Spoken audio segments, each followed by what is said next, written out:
皆さんこんにちは、えのけんです。今回はですね、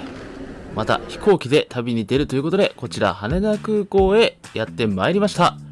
そしてですね、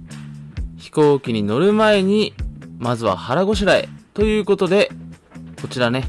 うどん屋さんにやってまいりました。空港の中のね、うどん屋さんなんで少しね、料金は空港価格かななんて思ったんですけれども、僕の大好きなカレーうどんを注文いたしました。お肉がね、しっかり入っていてとても美味しそうです。やっぱりね、空港にあるだけあって有名店なのかななんてね、全く知らないんですけど、思いながらね、食べてましたよ。結構ね、昼時だったんで、皆さんね、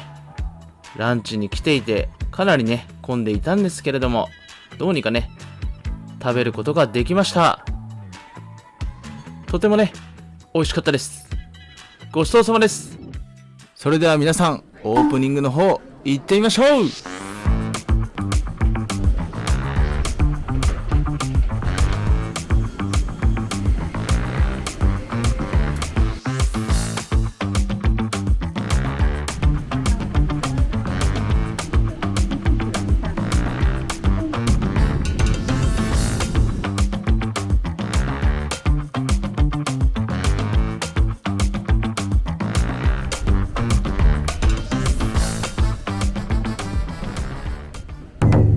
新千歳空港に到着いたしました。僕自身ね、2回目の北海道となります。ということでですね、まずは新千歳空港から鉄道が走っていますのでね、電車に乗って札幌駅へと参りたいと思います。こちらの電車はね、一般の方も乗っていらっしゃるので、結構ね、混んでいたんですよね。今考えればね、プラス料金を出してしっかりね、座ってゆっくりすればよかったかななんて思いました。今更ですがね、今回の旅先はこちらになります。そうです、僕自身2回目の札幌。流行る気持ちを抑えてね、冷静に撮影をしていこうと思います。本当に楽しみです。まずはですね、街並みなんかを見ながら歩くのも好きなんで、当然ね、ホテルの方まで向かいたいと思います。で、今考えたらね、荷物が重かったんで、電車でもよかったかななんて思ったんですけれども、15分ぐらいね、歩いてこちら大通りの東急ステイさんへ到着いたしました。東急ステイはね、日本全国いろいろなところにあるんですけれども、何回かねお世話になったことがあるんで、大体のね感じはつかめていました。そしてですね、なぜかトイレの蓋が開かないっていうね事件が起きましたので、違う部屋に移動させていただきました。これがね、もしかしたら移動する前の部屋かもしれないですね。これがね、開くんですけれどもすぐ落ちてしまうというね不祥事がございました。そして全然出力がないドライヤーと全く冷えない冷蔵庫でございます。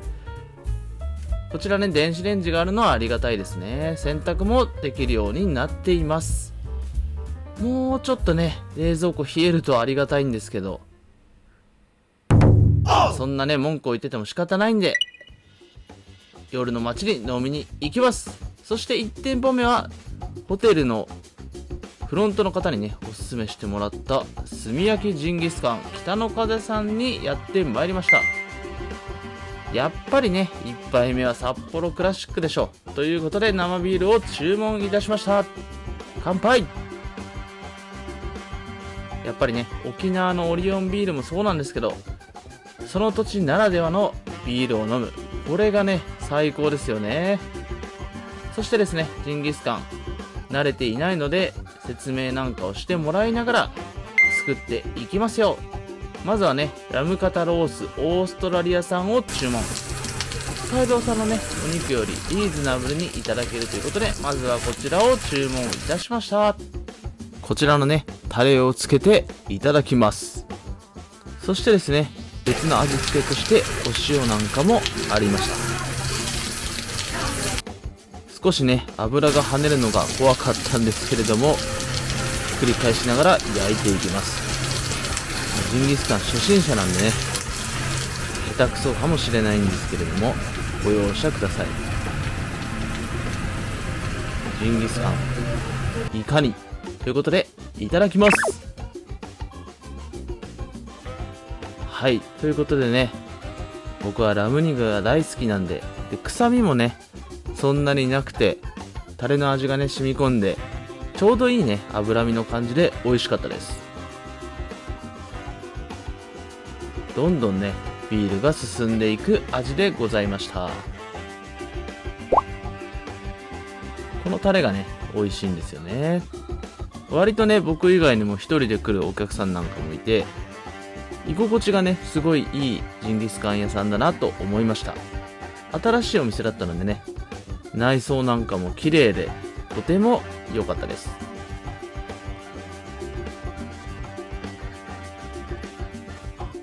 いやー本当にね、1店舗目成功するかしないかだいぶ変わりますからね。そして北海道産のお肉も食べようということで、こちらカルビ注文いたしました。見た感じはですね、やっぱりカルビなんですけど、赤身のね多い部分だなと思いましたね。ビールごちそうさまです。あっという間にね焼けてしまったんで、こちらもタレの方に漬け込んでいきますよ。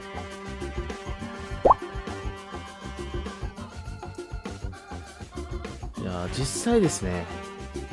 僕が実際グルメではないので、そんなに味の違いが分かるかって言ったら、タレも一緒なんでね、食感とか脂身の量が違って味わいが違うっていう部分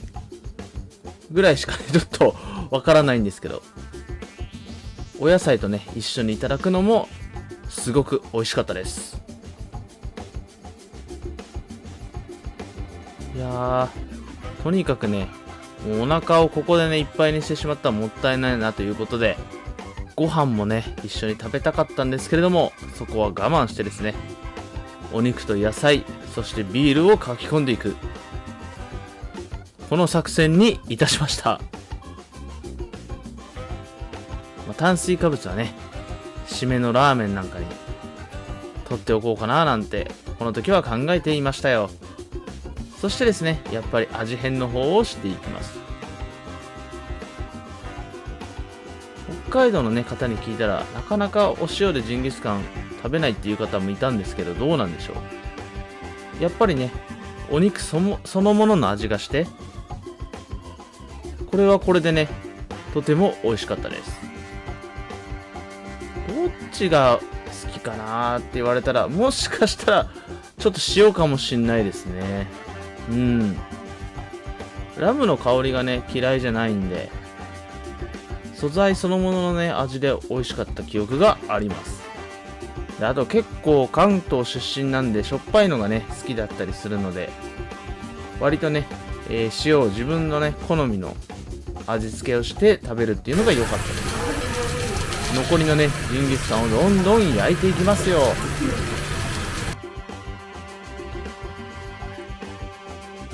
いやー一人ジンギスカン、これはね貴重な経験をさせていただいたんじゃないかな。とにかくねお野菜が多いんで、どんどん玉ねぎなんかも一緒に食べていく。そしてですね、こんなこと言っては元も子もないんですけど、この玉ねぎがですね一番感動しましたね。甘みがすごくあってめちゃくちゃ美味しかったですね。やっぱね年を取ってくると、なかなかお肉を食べてうめえっていうね感動は少ししなくなってくるんですけど、この玉ねぎはね本当に美味しかった記憶があります。だからね、海外なんかも行ってまだ知らない料理をね探し求めるっていうのも僕は好きなわけであります。ネギを乗せて好みの塩加減でね、こちらいただきます。この塩加減でしょっていう感じでね、ビール2杯目もごちそうさまです。ペロリでございました。本当にね北海道1店舗目大正解でございました。お会計はこんな感じ。ごちそうさまです。もちろんね、1店舗では終われないということで、やっぱりね、はしご酒をしていこうかなということで移動していきますよ。Google のね、口コミがやたら良かったお店があったんで、どんなもんじゃいということで突撃してきました。居酒屋北味さんにやってまいりました。口コミのね、数自体はそんなに多くないんですけど、5段階中ね、5.0 マックスということで、ほんまかいなとね、疑ってしまったんですけども、電話をしてね、空席があるということで、こちらね、北味さんにやってまいりました。まずはね、さっきビール2杯だったんで、ハイボールから攻めていこうと思います。そしてですね、こちらお通しでございます。さっきはね、ラムだったんで、気分を変えてお魚でちょうどいいかななんて思いました。そしてですね、こちらのお店、最初に言っとくんですけど、もうめちゃくちゃ好きになりまして、北海道といえばこの居酒屋なんじゃないかなというぐらいですね、僕が気に入ってしまいまして、はい。本当にね、最高だったんですよ。それで、その、店主のね、方と大将とおかみさんでやられてるんですけど、その2人とね、話が弾みすぎて、逆に料理を食べるタイミングがわからないという、お酒ばっかりね、減っていきました。そして、注文しましたザンギでございます。こちらですね、本当にボリュームがすごいんですよ。北海道の本格的なね、ザンギっていうのは初めて食べたんですけれども、やっぱり僕が知ってる唐揚げとね、違うのは、もうタレが染み込んでいて、他のザンギはわからないんですけど、ちょっとね、カレー風味を思わせるような味わいで、とてもね、味が染み込んでいて、旨味があって美味しかったです。大将にね、何回も本当かって言われたんですけど、本当にね、美味しかったです。ただ話が盛り上がりすぎてですね、それはとてもいいことなんですけれども、はい。少しずつ食べ進めましたよ。そしてまたね、ハイボールを注文して、パパッとね、飲み進めていきます。ちょっとずつね、ザンギもつまみながらお酒を楽しめました。これでね、720円。すごくお得だなと思いました。そして北海道産の奥尻という日本酒をおすすめしてもらったので、こちらを注文しました。どんな味か楽しみです。こちらのね、ボトルがおしゃれ。北海道産の初めての日本酒、いかに。いやー、このガッツポーズ見てください。本当にね、美味しかったんでしょうね。後味もね、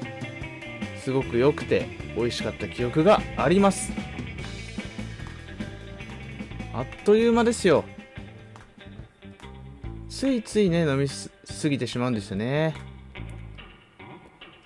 奥尻ごちそうさまでした。そしてまた札幌クラシックに戻る。こういったね、とにかく酒も食べ物も味変をして食べていくっていうのが僕なりの楽しみ方であります。ということでですね、今度はビールで飲み進めていきますよ。ザンギもね、ようやく最後の1個ということで、本当にね、ボリュームたっぷりで、ザンギだけでね、かなりお腹が膨れた記憶があります。本当に美味しかった。そしてですね、お刺身をどれにしようかなと思っていたところ、大将がですね、盛り合わせとして少しずつお作りをね、作ってくださいました。こちらがね、北海道産どすいかのお刺身でございます。鮮度がね、本当にすごくて新鮮で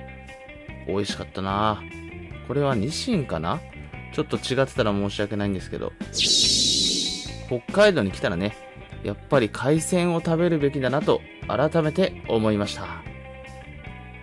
そしてまたハイボール。そしてですね、ここで申し訳ないんですけれども、事件が発生いたしました。なんとですね、ずっと喋ってたら、そのカメラをつけっぱなしにしていてですね、充電が切れてしまいまして、なんと、この後ね、撮影ができなくなってしまいました。そしてですね、ホテルに戻って、充電をしてですね、まあ一旦、札幌クラシックを飲んで落ち着くことにね、いたしました。まあ、ジタバタしてもね、仕方ないので。そしてですね、充電が完了したということで、この日の締め、ラーメンを食べに行こうと思います。札幌といえばね、味噌ラーメンということで、ふらっとね、入ったバーの店員さんにおすすめを聞いたら、こちらの札幌ラーメン、はがくれさんをおすすめしていただいたので、こちらにやってきました。札幌はね、結構遅い時間まで営業しているラーメン屋が多いので、本当にね、締めのラーメンには困らないなと思いました。ラーメンのね、おすすめの食べ方なんていうのがこちらにね、書いてありました。そしてやってまいりました。味噌ラーメンでございます。はがくれさんのね、味噌ラーメン。見た目からしても美しいですよね。さすがね、地元の方におすすめしていただいただけあって、本当に美味しかったです。特にね、飲んだ後の味噌ラーメン。なかなかね、地元にいるときは味噌ラーメン食べないんですけれども、味噌ラーメン意外と嫌いじゃないなっていうか、好きだなっていうことにはがくれさんに言って気づかされましたね。まあ、そもそもね、味噌ラーメンの美味しいお店がこっちに少ない、いや僕が知らないだけだと思うんですけど、可能性もありますね。そしてこちらもね、多分鶏チャーシューだと思うんですけど、こちらもね、身がプリプリっとして美味しかった。意外とね、硬くなくて食べやすかった記憶があります。そして炙ってあったね、部分がまた香りがあってね、美味しかったですね。そしてね、こちらの麺も食べ応えがあって、スープとよく絡まってね、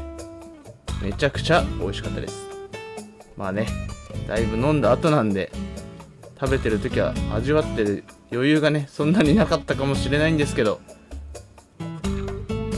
これを見てるとね、またもう一度行ってみたいなと思いますね。もう札幌ラーメンのね、あまりに有名なお店は混んでて仕方ないので、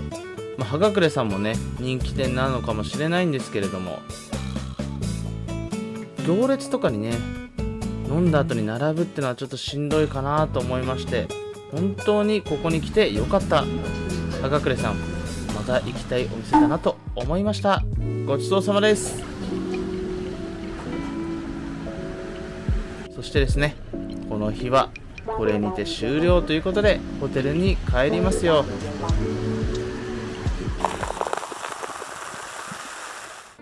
ということでですね、2日目となります。この日はですね、この後予定があるということで、まずはね、昨日北味さんでもらったおにぎり、なんとね、帰りにおにぎりを持たせてもらったので、こちらのおにぎりを、愛情がこもってるね、おにぎりをいただきました。そしてですね、用事があるので、地下鉄でね、移動させていただきます。西28丁目駅、こちらも初めてなんですけれども、僕がね、用事があるところ最寄りということでやってきました。地図を見ながらね、歩いていくと、こちらゼクサージムにやってまいりました。こちらでね、パーソナルトレーニングを受けようと思います。ただのね、パーソナルじゃなくて、パワーリフティングをやられているトレーナーの方がいらっしゃるので、ベンチプレスをね、専門に見てもらうことにしました。いわゆるね、ボディメイクのパーソナルとはまたちょっと違うかもしれない。ここでね、90分間みっちり追い込んでもらいました。というかね、フォームをちゃんと教えていただきました。初めてね、正しいフォームをベンチプレスでね、教えてもらって、本当にいい経験になりました。トレーニングが終わったらね、プロテインなんかもいただけました。こういうのもね、嬉しいですよね。そしてですね、体を動かした後はしっかりね、体に栄養を入れてあげないと、タンパク質を取らないとということで、こちらにやってまいりました。回転寿司トリトンさんでございます。北海道ではね、知らない人はいないっていうぐらい多分有名だと思うんですけれども、僕はね、初めてだったので、30分ぐらいね、並んで入店できました。一人だったのでね、カウンターに少し早めにね座れたかもしれません。回転寿司ね大好きなので、こちらを注文しました。サーモン食べ比べ3種盛り、生サーモン、大トロサーモン。見てください、この輝きをね。いただきます。いやー、最高ですよ。脂が乗ってね、口の中でとろけましたね、本当に。そしてハイボールを注文。もうね、二日酔い治りかけだったんですけど、少しねまだお腹痛かったんですけど、せっかくなんで飲んでいこうということで、そしてですね、こちらは上から醤油をかけていただきます。輝きがすごい。一粒一粒がねしっかりとしていて、噛むたびにね旨味が溢れ出てきました。見てください、このネタの大きさ。これだけ大きいとね、本当にしっかり旨味が伝わってくるんですよ。そしてハイボールを飲んでいく。そしてですね、おすすめに書いてあったこちらを注文させていただきました。秋の特選三冠祭り、大トロ、大甘エビ、アワビ。旬のね季節に合ったネタをいただこうかなと思いました。もうアワビの寿司なんて何年ぶりに食ったかなというか、初めてかもしれないレベルなんですけど、いただきます。いやー、こちらもね美味しかったな。大甘エビ、エビはね特に体にいいですからね、最高ですよ。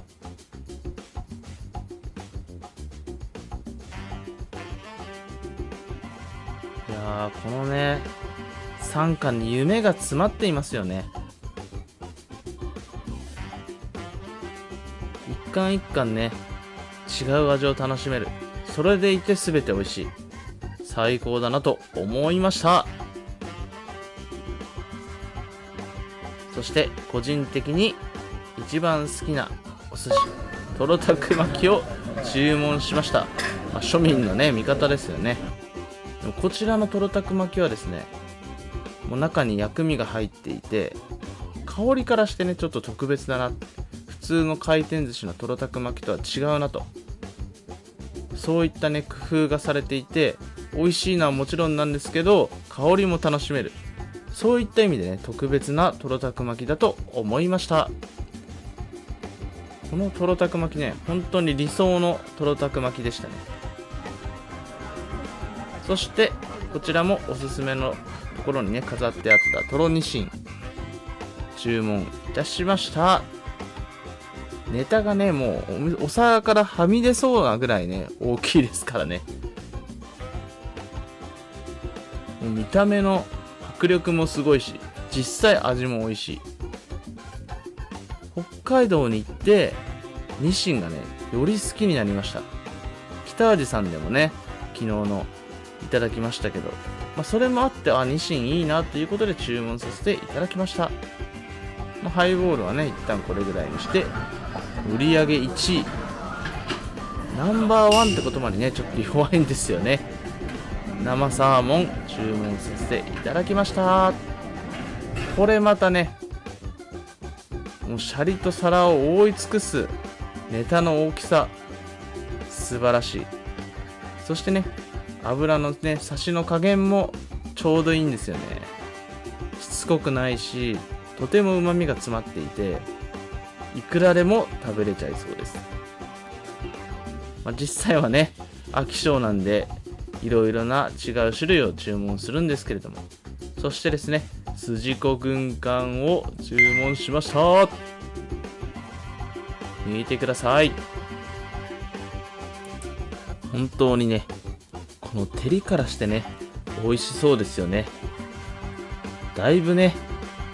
食べ進めてきたんで、筋肉の方にもね、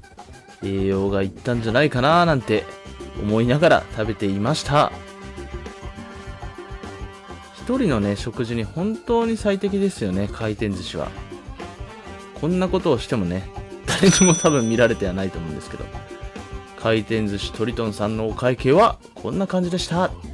ごちそうさまです。逆にね、コスパ良かったんじゃないかなって思っちゃうぐらい美味しかったです。そしてですね、ホテルの方に、大通駅の方にね、戻ってまいりました。やっぱりね、初めての年なんで移動もね、楽しめましたよ。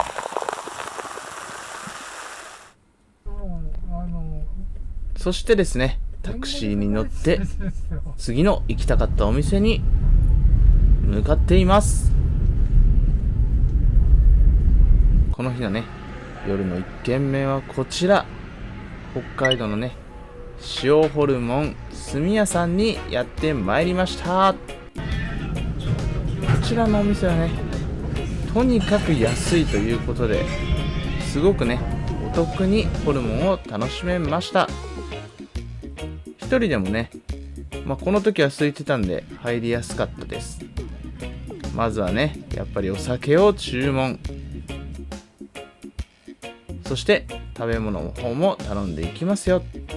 やっぱりね、おすすめを聞いたらホルモンということなので、まずはビールとね、ホルモンの方を注文させていただきました。ちょっとですね、こちらのお店、アルバイトの方がずーっと喋ってたんで、ちょっとそこは気になったんですけれども、従業員同士仲がいいことはいいのかなと思いながら、こちらの上ホルモン焼いていきますよ。い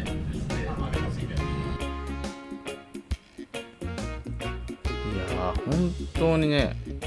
コスパ抜群のお店でしたね。そしてね、ホルモンの方はとにかく食感がコリコリしていてね、そういったね、ホルモンの食感が楽しみたい人にはいいんじゃないかなと思いました。こちらのね、炭火でね、焼くのがやっぱりね、香りもあって美味しく感じますよね。ビールをいただきます。ちょいちょいね、不審者っぽい挙動っていうか動きをするんですけど、ちょっとね、撮影しながら食べているので、そういったことがね、たまにちょっとおかしい動きをすることがあります。こちらの上ホルモン、本当にね、お酒に合う味でビールが進みました。そしてですね、次におすすめしていただいたサガリを注文しました。これもね、495円でちょっと信じられないですよね。本当にね、お安くお得にね、楽しめるお店だなと思いました。こちらね、基本的には塩味がついてるそうなんで、そのままいただきます。ちょっとね、関東出身の自分からしたら、ちょっと塩をさらにね、かけないと少し味が薄いかななんて思ったんですけれども、この後ね、散々塩をかける羽目になりますので、とにかくね、食感がすごくいいので、食べ応えがあってね、とてもいいかなと思いました。やっぱりね、しっかり噛んで食べないと体にね、よくありませんから、そういった意味ではね、体にもいいのかなと思いました。どんどんビールが進んでいく味でございました。とにかくね、この時も女性のバイトの方がね、学校の話をずっとしてて、まあいいんですけどね、ちょっとそれがね、気になったかなっていう。もう多分閉店時間近かったかもしれないんで、それでね、皆さんも片付けをしていたっていうことがあったのかもしれません。今はね、ガーリックパウダーなんかをかけて味変をして楽しんでいきました。ビールがね、あっという間になくなる美味しさですよ。お野菜もね、ついてたんで、そちらと一緒に食べても美味しかったです。北海道はね、もう海鮮も超美味しいんですけど、このお野菜もね、本当に美味しかったなと記憶しております。そして次はレモンサワーを注文しました。やっぱりね、ビールだけだと重いんで、こういったサワー系も挟みつつ楽しんでいきますよ。こういった感じでね、北海道の本当に美味しいお野菜とホルモンを一緒にいただく、これが最高なんですよね。玉ねぎがね、本当に甘みがあって美味しかったなと思いました。そうですね、ここでソルトをかけて、やっぱりね、関東出身の僕からしたら、そのままのね、素材の味だけだと少し物足りないなと感じてしまうので、どんどんね、塩をかけて食べていきます。まあね、取りすぎは良くないんですけど、やっぱり塩分もね、体に必要なので、積極的にね、取っていきたいなと思いますよ。そして、2品で物足りなかったんでね、こちらもおすすめと言われた塩ホルモン。見てください。360円。信じられますか？本当にね、価格破壊だなと思いましたね。いや、びっくりですよ。まず東京じゃね、360円食べられませんからね、この値段では。そしてですね、またまたビールに戻って追い込みをかけていく。意外とね、少なく見えるかもしれないんですけれども、一人で食べているとね、これもなかなかのボリュームで美味しくね、満足していただけましたよ。個人的にはね、この塩ホルモンも大好きでした。で、とにかくね、お野菜が美味しいんで一緒に食べ進めていきますよ。塩ホルモンすみやさんのお会計はこんな感じ。これだけ飲んでこのお値段、とても安かったなとお得に楽しめました。ごちそうさまです。まあね、一旦ホテルに戻って、そしてですね、またまたこの日も締めにラーメンを楽しもうと思います。こちらはですね、夜の10時からオープンしているラーメン磯野和夫さんにやってまいりました。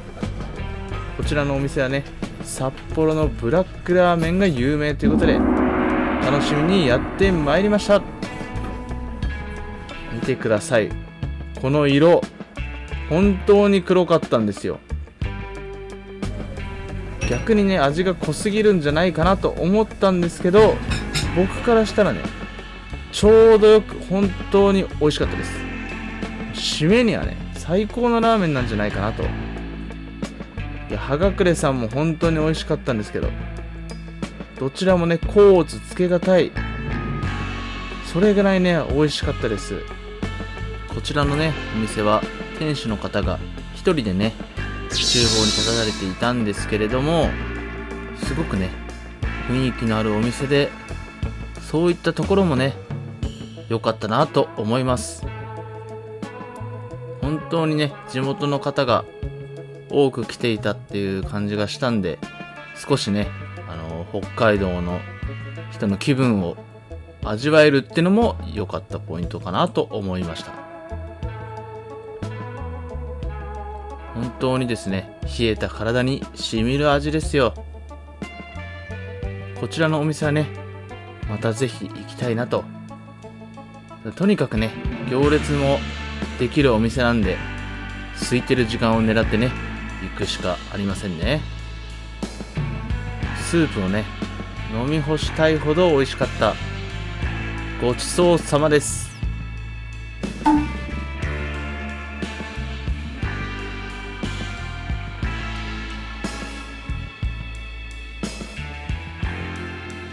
あっという間にね、2日目も終了してしまいました。案の定ね、3日目も二日酔いなんですが、この日もね、札幌グルメを攻めていきたいと思います。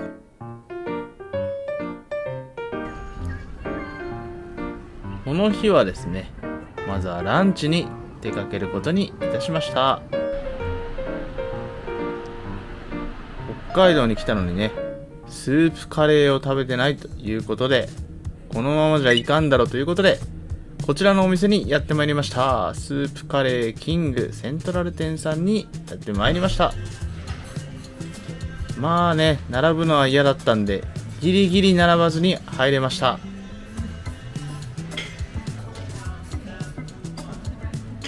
いろいろなね、種類があって、スープカレー初心者にはね、どのメニューにしていいかわからなかったので、店員の方にね、おすすめなんかを聞きながらね、注文いたしました。トッピングもね、すごい種類が多いんですよ。辛さもね、たくさん選べるし、ライスの量もね、そして韓国語のメニューもございました。こちらのチャンネルはね、韓国の視聴者の方がすごく多いんでね、こういった情報もね、一応載せておこうかなと思いました。そして注文をしたチキンカリーがやってまいりました。とても美味しそうというか美味しいんです。そしてトッピングにはですね、ブロッコリーとチーズが人気ということで、チーズなんですけど、ご飯に最初に温まって溶けた状態で出すか、後から入れるかっていうのを選べたんですけれども、僕はね、後から入れる方を選びました。これはね、どちらでもまたいいんじゃないかなと、好みの問題だと思います。そしてね、チキンがホロホロで、もうね、少し触っただけで身が取れるぐらいね、ホロホロになっていました。こちらのね、ライスとスープ一緒に食べるとね、本当に美味しいです。人参もね、すごくもう身が柔らかくなっていて、もう噛めば溶けるんじゃないかぐらいね。そしてブロッコリー、このブロッコリーがね、頼んで本当に良かったなと思いました。チーズは後入れで頼んだんですけど、チーズが冷えているので、少しね、スープカリーの温度がね、下がってしまったんですよね。それはね、ちょっと失敗だったかなと思いました。味の方はですね、本当に美味しかったので、こちらのお店にやってきて正解だなと思いました。まあね、道民の方からしたら、他のお店もいいぞとかそういうのいろいろあると思うんで、またね、次回札幌に行った際は違うね、スープカリーのお店に行ってみたいなと、挑戦してみたいなと思いました。本当にね、あっという間にペロリでございました。そしてですね、料金の方はこちらになります。チーズなかったらね、もう少し安かったかなって感じで、でも本当にね、ブロッコリーは頼むべきだなと思いました。本当に美味しかったです。ごちそうさまです。ということでですね、今までね、ろくに観光もしてこなかったんで、まあ札幌といえば時計台でしょうということで、あとね、近くにテレビ塔もあったので、まあ一応ですね、申し訳程度に見ておこうかなと、ほほーと思って、まあ食後のね、散歩も兼ねてお邪魔いたしました。札幌のね、歴史が詰まっているということで、私自身はですね、歴史ものだったり好きだったりするので、こういった建物を見てですね、結構テンションが上がったりするんですよね。こちらなんか催しがねこれから始まるんだと思うんですけれども、いいねリフレッシュになりました。そしてセイコーマート、日本ではね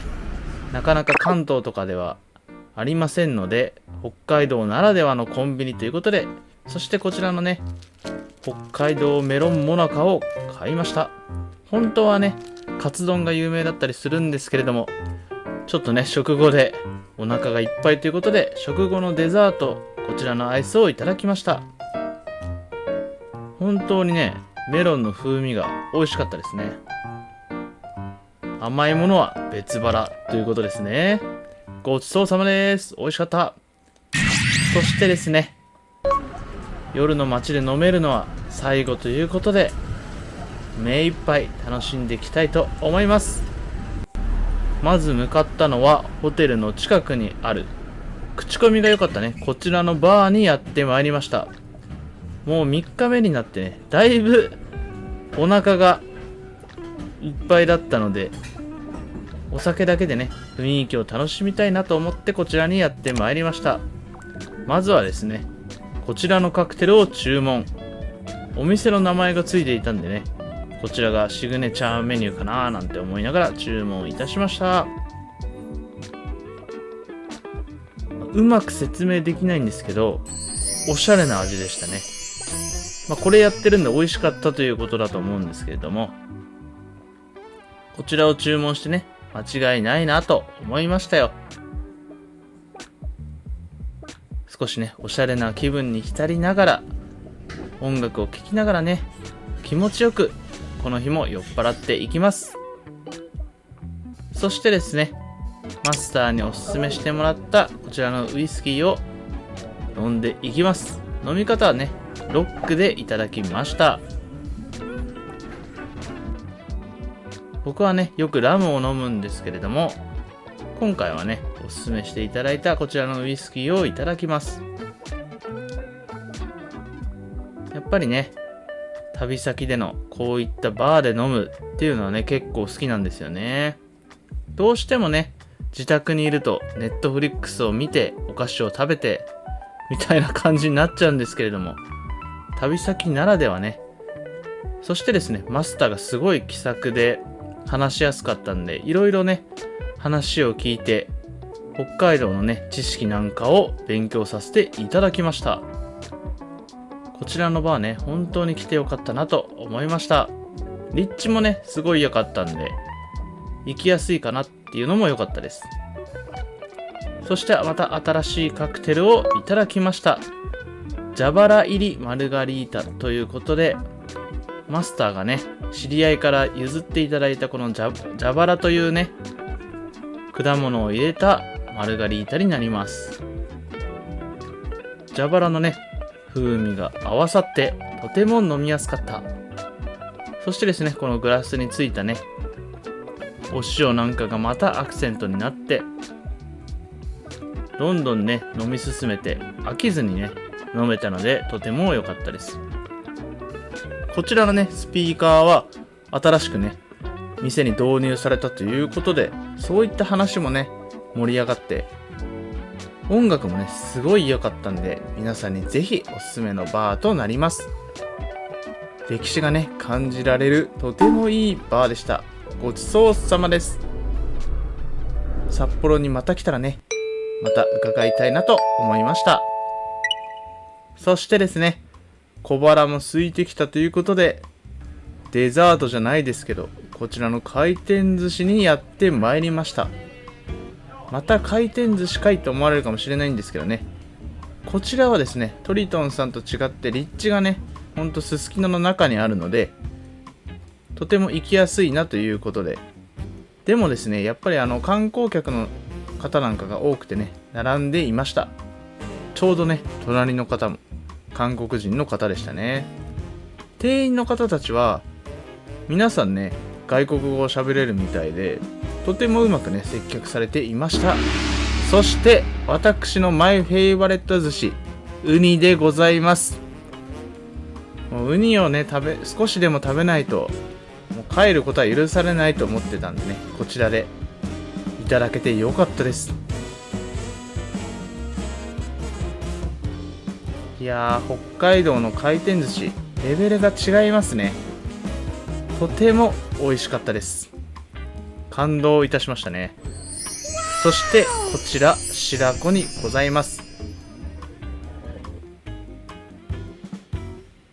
本当にね、白子も超好きなんで、痛風になるまではね、ひたすら食べ進めていこうと思っています。いやー、これがね、最高なんですよね、食感がね。特にね、お酒を飲むようになって、大人になってからは、白子ポン酢とかね、おつまみであったら絶対頼んじゃいますね。回転寿司屋に行ったらね、まずね、白子を探しますね。ウニはね、大体のお店あるんですけれども、白子はね、ない場合も多いので、こちらにはね、白子もあって最高でした。そしてまたね、痛風になりやすい食べ物なんですけど、あん肝を注文しました。こちらもね、大好きなんですよね。皆さんどうですかね、白子にあん肝。僕としてはね、もうこれが至高ですよ。最高の組み合わせ。ウニ、白子、あん肝。痛風になるまではね、こちらどんどん食べていこうかなと思いますよ。まあ先ほどのね、トリトンさんではちゃんとお魚をいただいたんで、今回はね、変わったもので勝負していこうかなと思います。そして今度はカニ味噌を注文しました。こちらも間違いない。カニ味噌もね、ほんとお店によっては美味しくないところもあるんですけど、こちらのカニ味噌はしっかりとしたね、風味と香りで美味しかったです。こちらもね、やっぱりお寿司屋さんに行ったらマストでね、食べなければいけないイクラちゃんでございます。見てください、輝きがすごいですから。やっぱり一粒一粒のね、噛むごとにプチプチっとね、弾けて、それがまた美味しいんですよね。食感と染み込んだ味がね、最高のハーモニーですよ。ほんとね、いくら一瞬で食べ終わっちゃいましたね。僕はね、結構口がでかいんで、本当にね、一口が大きいのですぐ食べ終わってしまいます。そしてまたイクラなんですけど、親子軍艦ということで、サーモンとね、イクラの親子の組み合わせ、こちらもついつい注文してしまいました。このビジュアルが半端ないなということで、見て楽しめる、食べて楽しめる、気分もね、すごくテンションが上がりました。こんな組み合わせ食べたことないぞということでね、めちゃくちゃ美味しかったです。お会計はこんな感じ。ごちそうさまでした。本当にね、立地がいいんで皆さんね、ぜひ行ってみてください。そしてですね、最終日の夜、やはりまたあそこにね、リベンジに行かないとということで、こちらにやってきました。居酒屋北味さんです。初日に引き続きやってきてしまいました。本当にね、気分よく飲まさせていただいたんでね、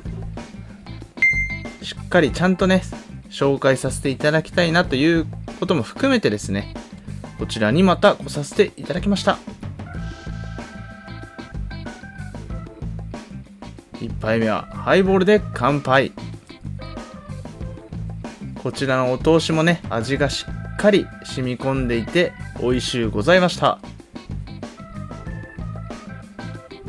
本当にね、居酒屋に行ってお通しが美味しくないとね、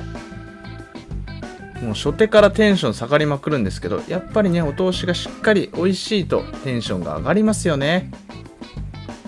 そしてですね、初日に行った際にまた行かせていただきますと言わせていただいたんですけど、大将とね、おかみさんも本当にまた来るとはということでね、びっくりされていたんですけれども、本当にそれぐらいですね、思い出に残る最高のお店でございました。 Google 評価5はね、侮れないなと思いましたよ。今日はね、何を注文しようかなと思って迷っていると、こちらをまずはね注文いたしました。ニシンの刺身でございます。初日にね伺った際にお作りのね盛り合わせをいただいた時にね、こちらのニシンとても美味しかったので、こちらもリピート注文させていただきました。まあ美味しいのよ、これが。北海道に来て、ニシンの魅力にはまりましたね。そしてまたお薬、日本酒の方を注文させていただきました。一杯目をね飲むのがなかなかこぼれちゃうんですけれども、それがまた楽しい。いやー、本当にね、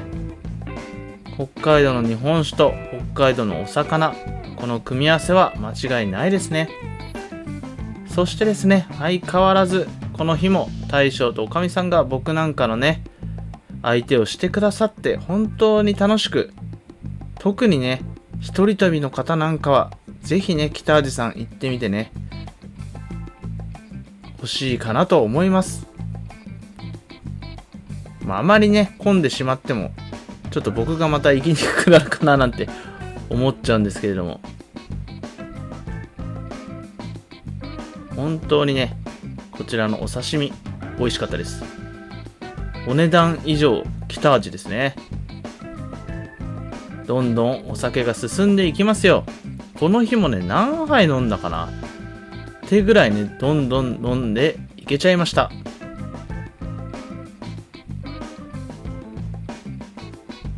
こちらねグラスの中に日本酒を補充してどんどん飲んでいく。次にね札幌に行くときはもちろんねニシンも食べたいんですけど、その時のね旬の魚をどんどんまたね攻めていきたいなと思いました。魚に限らずね、やっぱり札幌では海鮮を食べたいなと思いましたね。そしてですね、お次はこちらの日本酒を注文いたしました。もうとにかくねおすすめをくれという雑な注文をしたら、こちらの方がやってまいりました。辛口がとか甘口がとか聞いてくださるんですけど、僕自身がですねちょっと舌がバカなので、とにかく美味しいやつをっていう雑なね注文になってしまったんですけど、それでもねちゃんと美味しかったんで間違いではないんじゃないかなと思いました。あっという間にね飲み終わってしまうと、次はねこちらを注文しました。はい、こちらね北海道の旅で僕が一番美味しかったんではないかと思った穴子の天ぷらをいただきました。わがままを言ってねタレと塩両方いただいてしまいました。本当はねやってないみたいなんで、ちょっとねこれはいい子は真似しないでください。たまたまですねタイミングがあってこういう風にしていただきましたよ。いやー、タレのね穴子の天ぷら最高でした。そしてお塩でもいただきます。お上品にね。いやこれね本当にうまかったな。もう優勝っすね。札幌来たらこれを食べていけってぐらいね、1回しかほぼ行ったことないんで何を言ってんねんと思うかもしんないんですけど、それぐらいね美味しかったです。やっぱりね観光地ともなると当たり外れね少なからずお店によってあるんですけれども、僕もね多々失敗することもあるんですけど、こちらのね穴子の天ぷら大正解でございました。そしてお次はこちらの日本酒をいただきました。いや本当にねどの日本酒も美味しいんで、ちょっと批評するのがねちょっとこの今マイクでうまくコメントしたいんですけど、それがねなかなか難しい。全部美味しいっていうね。あとはあれですね、もうこの頃になってると完全に出来上がっていますので、あんまり味を覚えていないっていうのもあります。ただですね、何度も言うんですが、こちらの天ぷらは本当に美味しかったです。揚げ物がね好きっていうのもあるんですけれども、こちらの天ぷらはね、脂っこすぎずちょうどいい塩梅でね、重くなくて美味しくいただけました。そしてね、これはもう記憶にないんですけど、ビールもねいただいたみたいで、おかみさんがね出してくださいました。本当に最高の思い出となりました。このお店にね4時間くらいは滞在したんじゃないかなと。ちょっとね迷惑になってなければいいんですけど、こちらねお会計はこんな感じでした。最高にコスパのいい7000円でございました。そしてね、なんとお見送りまでしていただいて、本当に思い出とね感謝でございます。最高の思い出をありがとう。また必ず伺いたいなと思いました。どうにかねフラフラになりながらもホテルに帰れましたよ。やっぱりね今日も二日酔いなんですけど、最終日ホテルにね荷物の方だけ預けてチェックアウトした後、ランチに伺いたいなと思います。こちら四八鮮魚店さんへやってまいりました。こちらはねもう観光客の方には有名なお店の海鮮丼のお店だと思うんですけれども、やっぱり定番どころもね攻めていかなければいけないなと。3組ぐらい並んでたんですけど、平日だったからね割とすぐね入れてよかったです。一番おすすめのね10種海鮮丼を頼みました。ちょっとウニの2色丼みたいのもあって、それと迷ったんですけど、こちらにいたしました。ネタが大きすぎてねご飯が見えないっていうとんでもないことになってますよ。もうワンピースで言ったらねオールブルーですからね。これがもうここに全ての海の魚が揃っているぜってぐらいね、どうやって食えばいいんだっていうね、一旦避難させて、じゃないとご飯だけね残ってしまうっていうことが起きますからね。海鮮丼なのにご飯にたどり着けない、それだけねボリュームがあって見栄えも良くて美味しゅうございました。本当にねこれだけ行列ができて有名になる理由が分かりましたよ。この丼もね小さく見えてご飯がねぎゅっと詰まってるので意外と量があります。そしてねこちらカツオかな、いただきます。いろいろなねお魚が楽しめるのもこちらの海鮮丼のねいいところだなと思いました。そして一つ一つのねネタがしっかり大きいので食べ応えもあって最高だなと思いましたね。僕はですねもうこの時は相当胃腸がやられていましたので、ですねご飯の方のね量は少なめにしてもらいました。そうやってね調節が効くところもいいところだなと思いました。本当にね大満足でした。皆さんもねぜひ四八鮮魚店行ってみてください。おすすめです。お会計はこんな感じ。本当にね満足度が高いお店でした。そしてね悲しいんですけれども、ホテルでね荷物を受け取ってとうとう帰る時間になってしまいました。札幌駅にねすぐ着いたんで、こちらから新千歳空港にまた向かいたいなと思います。あっという間にね空港に着いて、空港の中は大混雑でございました。一人ねフードコートから外を眺めて飛行機を見てですね、もう帰らなければならないのかという現実にね打ちひしがれていました。そしてですねもうアルコールは飲めないということで、フレッシュネスバーガーでねこちらのドリンクをいただいて帰ることにいたしました。いや本当にねいろいろな思い出、最高の食事、本当にね札幌に来てよかったなと改めて思いました。もっともっと札幌の魅力を知りたくなる、また訪れたいなと思わせてくれるような、そんな場所に旅行になりました。本当にね最後までご視聴いただき皆さんありがとうございました。またね、次の動画も作成いたしますので、ぜひそちらでまたお会いいたしましょう。本当にありがとうございました。では、さようなら。